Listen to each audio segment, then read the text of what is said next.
Bueno, ha sido una semana particularmente difícil para los latinoamericanos, para los futboleros, para la gente en general. Este tema del vuelo que llevaba el chapecoense a la final de la Copa Sudamericana fue tapa mundial. Por lo que ocurrió, por la tragedia, por la cantidad de muertes. Y después que nos fuimos enterando, a medida que iban pasando los días, de todas las vicisitudes de la contratación del vuelo, de por qué salió de Santa Cruz de la Sierra y no de Brasil, por qué no podía... En fin, un montón de cosas que usted ha escuchado en los medios de comunicación.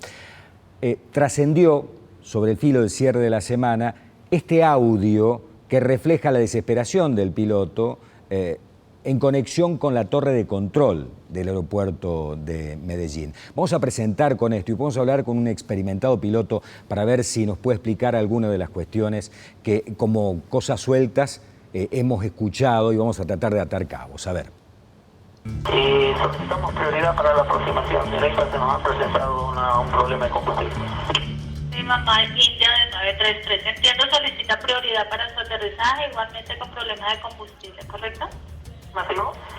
La operadora de la torre de control le indica enseguida al piloto que en 7 minutos le dará los vectores, o sea, la ruta para descender en medio de una noche con tormenta y con varios aviones esperando su turno para aterrizar. Una nave de la empresa Viva Colombia con problemas tenía prioridad. 2 minutos después, el piloto del AMIA vuelve a pedir vectores y recién entonces pronuncia la palabra emergencia. Usted solicita vectores para acercamiento, señorita. Atento, tengo una aeronave por debajo suyo efectuando la aproximación y adicional están efectuando la revisión de pista. ¿Qué tiempo tiene para permanecer en su aproximación Lima-India? Estamos con emergencia de combustible, señorita, por eso le pido de una vez curso final. 7 minutos después de la primera comunicación, el piloto anuncia una falla total. Lima-India 2933 está en falla total, eléctrica total y combustible. Pista libre y operable, lluvia sobre la estación Lima-India de 933, bomberos alertados. Lima-India. Vectores, señorita, vectores a la pista. El piloto, ya desesperado, insiste con la ruta para aterrizar y la nave desaparece del radar. La señal radar se perdió, no lo tengo, notifique rumbo ahora.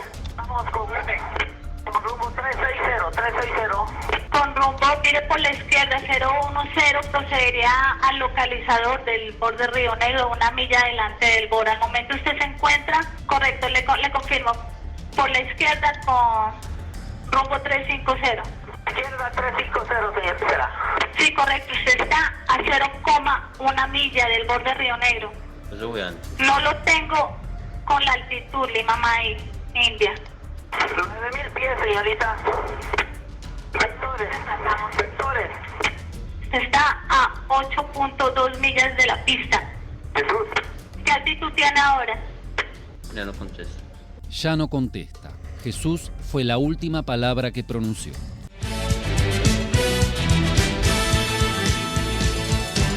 Bueno, tremendo, ¿no? Lo que veíamos, lo que escuchábamos, lo que ocurrió, en definitiva. Las exequias y el velatorio masivo en el campo del chapecoense, de los jugadores, de los directivos, de los periodistas. Realmente una tragedia tremenda, ¿no? Está con nosotros José Balda, un experimentado piloto, 15 años en la Fuerza Aérea, ha operado aviones en la India, en Hong Kong, donde también estuviste, y ahora hace vuelos internacionales también, desde Argentina a Estados Unidos, etcétera, etcétera. ¿Cómo te va? ¿Qué tal? Muy bien, gracias por la invitación. No, por favor. Bueno, a ver si podemos echar un poco de luz con respecto a esto, ¿no? Decir, ¿qué puede haber pasado? Totalmente, ¿no? Evitable, seguramente, y con respecto a las especulaciones que uno puede llegar a hacer respecto de qué fue lo que pasó, está más o menos claro que fue un problema de combustible, indudablemente que hubo una mala planificación del vuelo, es probable.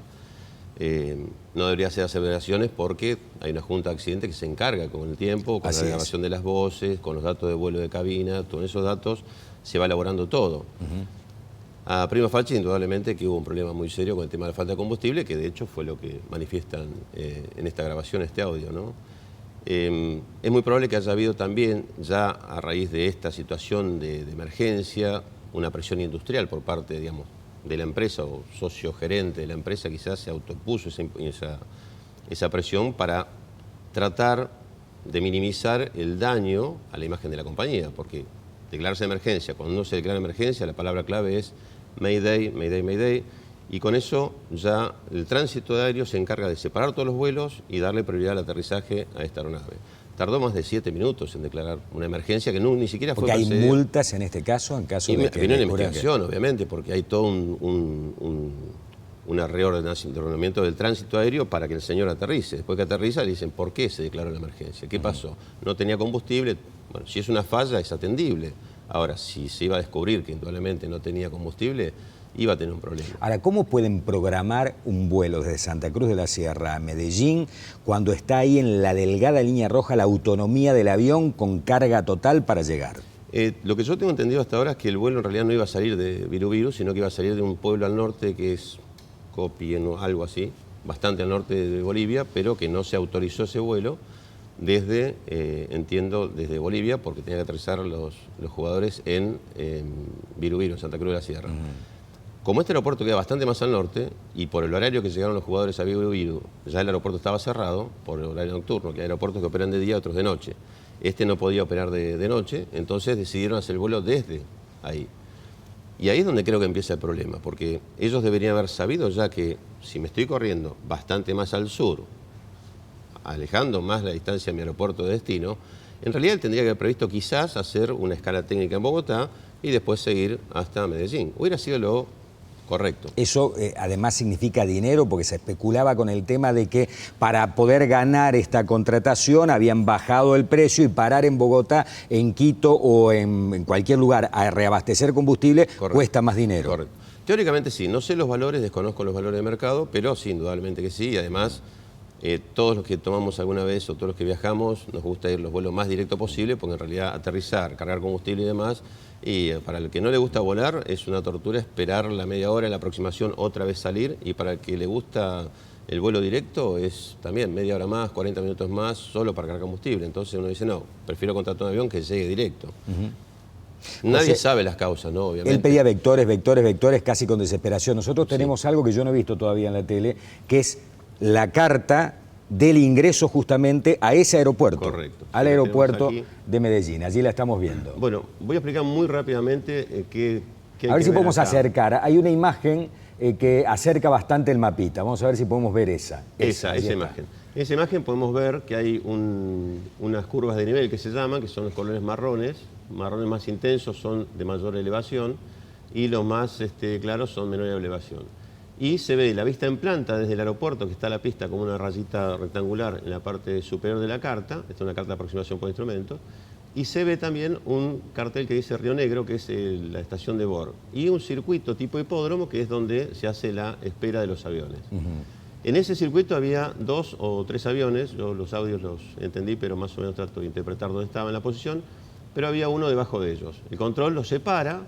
Y el avión que estaba volando esta gente empieza un descenso bastante importante. Y si pasamos a la otra carta, que vamos a ver un corte transversal en esa imagen, mirando la carta se ve una RNG-BOR, que eso es la prolongación, digamos, de la radioayuda que se usa para esta aproximación. Los aviones estaban a la derecha de esa línea. Cuando empiezan a ascender, el tránsito de esta empresa Lamia empieza a descender y pasa esa altura de seguridad que se llama de 10.000 pies. Si ustedes observan, dice 10.000 pies, son más o menos algo así como 3.000 metros, y separa de las elevaciones circundantes alrededor de 300 metros.